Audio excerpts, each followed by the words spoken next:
Hello vlog! Welcome to my guys. Yan, gusto ko lang ipakilala sa inyo ang kauna-unahang pinitsyon ko itong January 2025. Yan, nag-iisa lang yan. Yan. Actually, English apat sila na napisa itong January. At siya yung pinakapanganay sa mga naging pigeon ko.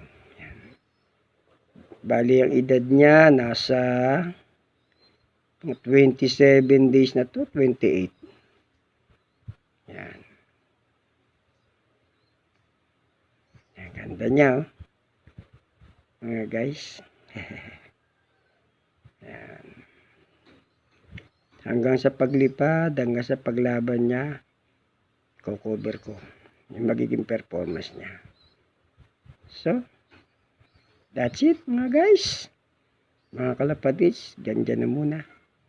At syempre, thanks for watching.